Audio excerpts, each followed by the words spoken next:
during this isolation time, things are a little bit difficult for a lot of you, and some of you are completely stuck in the house and you're not really able to get out. And well, I can't imagine how hard it is for you guys. And hopefully this time with the COVID-19 will end soon, but obviously we're just gonna have to wait and see how things go. But anyway, today I thought I would come out and do something a little bit different and basically talk about isolation within nature photography, and specifically using a 7200mm to isolate a subject. And right now the word isolation is quite hard for people to really see any good in, but I kind of wanted to show you the beauty of isolation within nature and showing you how beautiful an isolated subject can actually be. And well, I've come out to a lot of these lakes around here where I live, and the great thing about this, there's a few like islands just out here that are isolated or just by themselves. I need to find a different angle to make this work, but using a 7200mm and zooming out to that little island gives it that feel of isolation and just capturing that environment around it. So I'm gonna have to move down a little bit further to another angle just to be able to get a good shot of that. But I think there can be quite a lot of great things within nature where you can capture something beautiful by isolating them.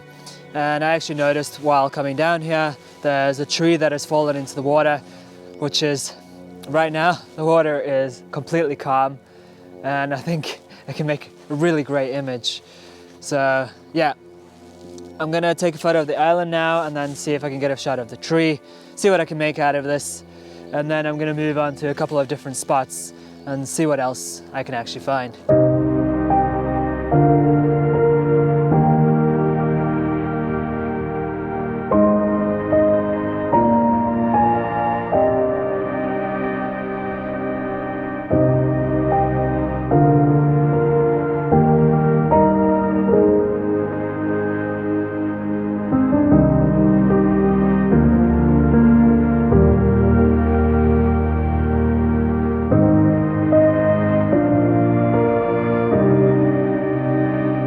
So right now I'm actually out on my second day.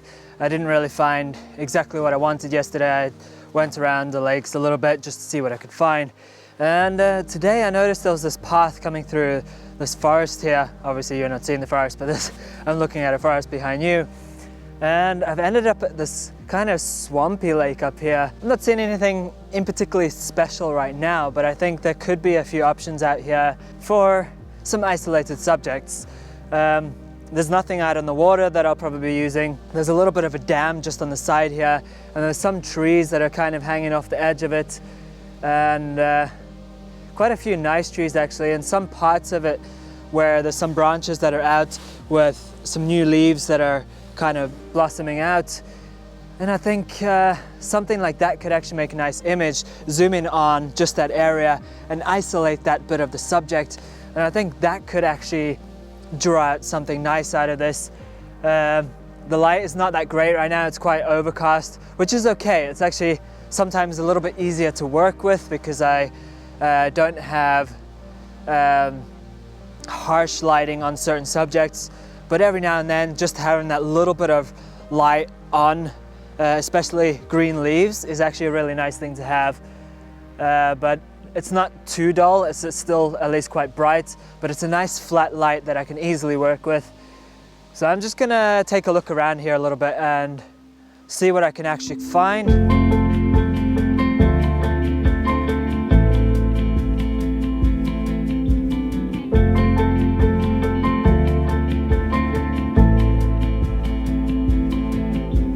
So I decided to come and actually walk out on the dam here just to see what's around. And there's a really nice drop down here where the water starts to run through.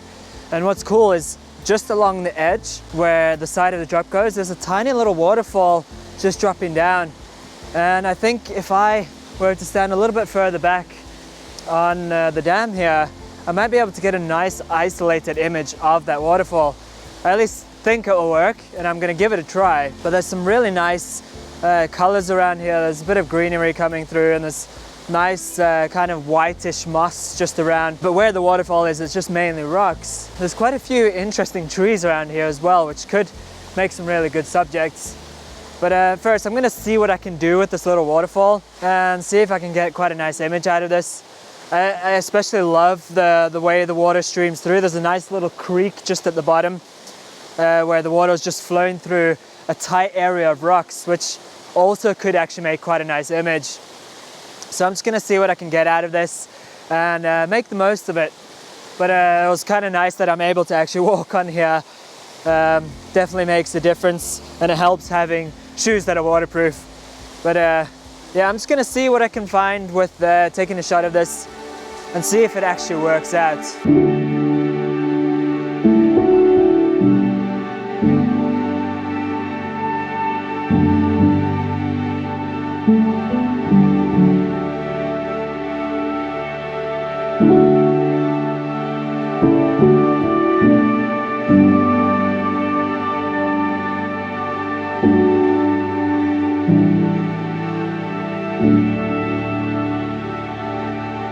So as I was walking back over the dam, I noticed there's this tree right here just standing on its own, grown onto the dam, and it's standing alone, which makes a great subject for an isolation or isolated image.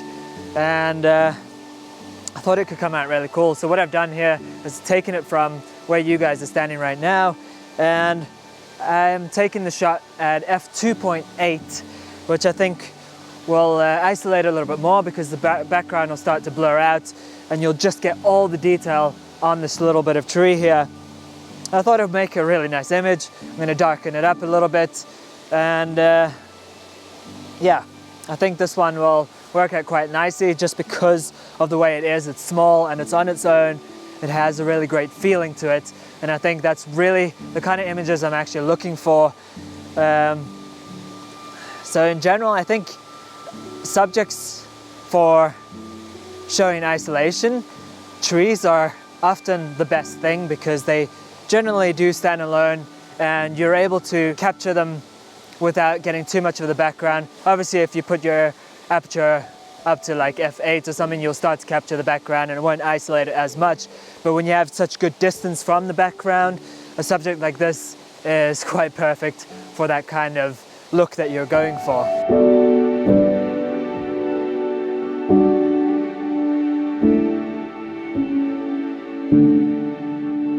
Okay, so I'm done. I have to get home before my kids get back from school. And well, it was nice just to get out and see what I could find and try and find images that I can make going around the idea of isolation. It's not always easy actually, but I generally like getting those kind of images as it is. I like blurring out the background. I like making subjects just pop that little bit more. And I think isolation within photography can be a very artistic look. Sometimes it can be a bit too much because I know a lot of people don't like the whole idea of bokeh all the time. But within nature, it just brings out this little bit of a beautiful way of making the subject stick out just that little bit more. And I think that's quite a nice thing to have. At least that's my opinion. That's what I like. And when I'm out in nature, I like to capture a particular subject. I don't always like to capture the whole landscape. Sometimes I do, but it depends on that landscape. But when I'm out somewhere in a forest or something, capturing and singling out something is really kind of important to me, and I think it just gives it a better feel to the image. So I'm just gonna go on my way home now. If I find anything else to take a photo of while I'm on my way back, and I'll add that to the video, but I'm not sure if I will. But yeah, have to see. Otherwise, thank you all for watching, and please stay safe. For all you guys that are in lockdown at the moment, I just hope you get through it. We all have to. Obviously, I'm able to get out where I am, but that might change. And yeah, just stay safe. If you enjoyed the video, give me a thumbs up. If you're new to the channel, subscribe, and I'll see you all next time.